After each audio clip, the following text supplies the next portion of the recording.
Hello guys, কেমন আছেন সবাই? শুভ সকাল সবাইকে। তো আপনাদেরকে আজকে দেখাবো শীতের অপরূপ সৌন্দর্য। শীতের সকালের সৌন্দর্য কতটুকু, আর কুয়াশা মাখা সকাল কতই ভালো লাগে। আহ, আমি এখন আছি আমাদের রাস্তায়। এই দেখেন প্রচুর কুয়াশা, চারিদিকে কুয়াশা। আপনাদেরকে পিছনের ক্যামেরা দিয়ে দেখাই। এই হলো আমাদের বাড়ির সামনের রাস্তা। আর কুয়াশা, প্রচুর কুয়াশা আরও ছিল সকালে। আমাদের এই রাস্তাটা অনেক সুন্দর। এই দেখেন দুই সাইডে তাল গাছ, অনেক বড় বড় তাল গাছ। আর সাইড দিয়া আছে আবাদি জমি, এই প্লাস ভুট্টা। এই যে আমাদের ভুট্টা ক্ষেত, অনেকেই কাজ করতেছে। ওই যে ওইখানে একজন কাজ করতেছে দেখা যাচ্ছে। সকালে যে পাখির কিচিরমিচির শব্দ, এই শব্দটা শুনতে ভালোই লাগে, খারাপ লাগে না, মন্দ না। ওই যে ওইখানে পাখি আওয়াজ করতেছে। চলেন যাই, আপনাদেরকে একটু সকালের পাখির আওয়াজ শোনাই। আমি এখন পাখির আওয়াজ শোনাইতে আপনাদেরকে যাইতেছি। পাখি ওইখানে আওয়াজ করতেছে, কাঁপতেছে। ইস, এত পরিমাণে ঠান্ডা, তবুও ভাল লাগে। সকালে যারা ওই দূরে কাজ করতে যায় তারা,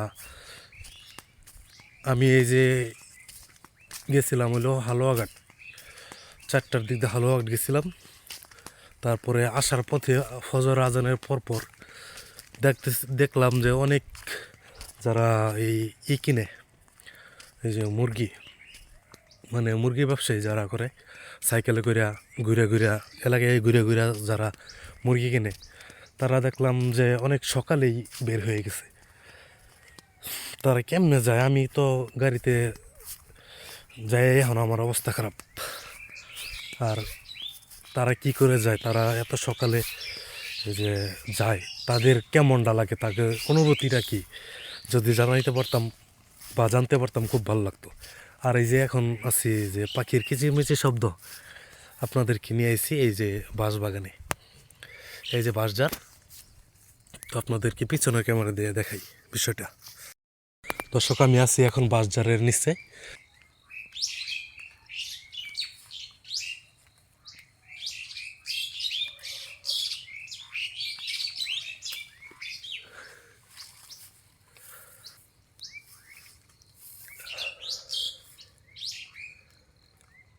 তারা জন্য কি বলে,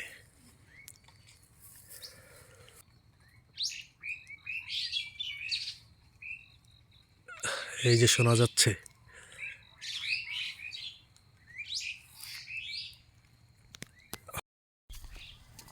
যাই হোক, অনেকটা শোনানোর চেষ্টা করলাম আপনাদের। আমি তো কথাই বলতে পারতেছি না, আমার কাঁপতাছি থরথরি। ইস, এত পরিমাণে ঠান্ডা। আর জার্নি করে আসছি, কেবলই আসলাম আইসা এই গাড়িটা রাইখা করলাম, যে রাস্তায় বের হলাম। কুয়াশা যেখানে এখন আরও বেশি পড়তেছে। আর কুয়াশা, ঘন কুয়াশা। তো এখন এই থেকে ওইটুকু দেখা যায় না, এত পরিমাণে কুয়াশা।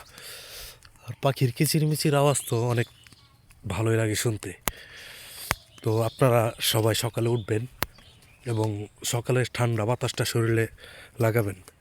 আর অবশ্যই ফজরের নামাজের পরের বাতাসটা শরীরের জন্য অনেক উপকারী। আপনারা সবাই ফজরের নামাজের পর শরীরের শরীরে সকালের বাতাসটা লাগানোর চেষ্টা করবেন। আর ডায়াবেটিস থাকলে তো তারা এমনিতেই উঠে। আর ফজরের নামাজটা যদি পইরা এই একটু হাঁটাহাঁটি করে তাহলে কিন্তু আরও ভালো হয়। তো তারা তো অনেকেই এইগুলো কাজ করে না, নামাজটা পড়ে না। নামাজটা পড়লে অনেকটা উপকার, স্বাস্থ্যের জন্য ভালো। আর নামাজটা পড়লে আল্লাহর হুকুম আদায় হয়। যাই হোক, আজকের ভিডিও এই পর্যন্তই। আল্লাহ হাফেজ, ধন্যবাদ সবাইকে। আর আমার পেজটা ফলো করবেন সবাই। ধন্যবাদ, আসসালামু আলাইকুম।